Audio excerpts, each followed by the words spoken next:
Hello everyone welcome to my YouTube channel. तो friends आज आम देखा कि 10th पर जो +2 +3 आउ पीजी पिला मानक कि यहाँ हूँ बहुत बड़ गुरुत्वपूर्ण कथा जो माने कि SC ST OBC से मानक।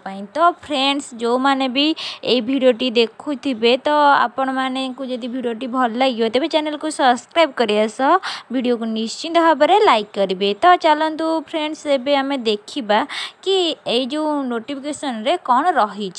तो देखंतु एटा आपण माने आज देखिथिबे कि नाही ओडिशा रो संवाद पेपर ही एटा देइथिला कि ये जो आमर स्कॉलरशिप बा अप्लाई करबा ता डेट आमर केबे रहउची आउ केबे डेट शेष होउची ए सब विषय इनफॉरमेशन आमे देखि परिबा। तो देखंतु एटा माने संवाद पेपर ही आसीची एथिरे कुआ जायची कि मैट्रिक परवर्ती छात्रवृत्ति पाई जो योग्यता रही ता विषय आलोचना करा जायची ए पेज रे। देखंतु एथिरे लेखा जायछि कि आवेदनकारी योग्य अनुसूचित जाति अनुसूचित जनजाति अन्यान्य पछुआ वर्ग बा सामाजिक और शिक्षा क्षेत्र रे अनग्रसर वर्ग आर्थिक क्षेत्र रे अग्रसर माने भल नथिबा से माने अप्लाई करि परिबे। जो माने एहा को अप्लाई करिवे तांकर वर्ष को 2,50,000 रु कम तांकर इनकम रहिथिबा। देखंतु दरखास्त आवेदन डेट देछि 28/10/2024 आ तार जो रोची दरखास्तर मान जो आम ऑनलाइन अप्लाई तो ऑनलाइन हम ना ऑनलाइन अप्लाई आम रोची 15/12/2024 माने डिसेम्बर मास पर्यंत अप्लाई करी हेबो।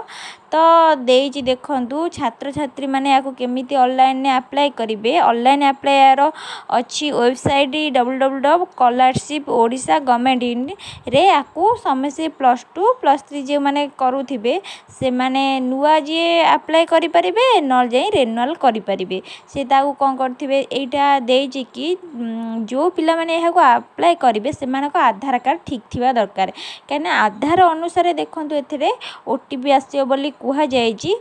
तो तेणु सबु पिला माने निजर आधार कार्ड को ठीक से रखिथिबा दरकार।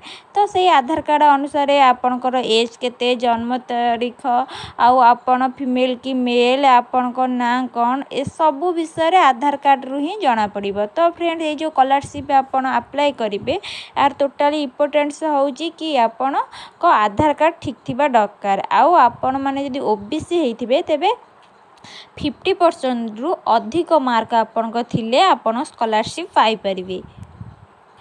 देखंतु एथिरे कहिछि कि छात्र छात्री मानकु आवेदन पत्र एवं अन्यान्य आवश्यक कागज पत्र गुड़िकर हार्ड कॉपी दाखल करने को परामर्श दिए। तेणु आवेदनकारी माने अनुरोध करा जाउछि कि से माने आय जाति मैट्रिक आउ बैंक अकाउंट इत्यादि जो आपण फिलअप करेंगे सतर्कता सहित निर्भुल भाव में आपण ताको फिलअप करेंगे।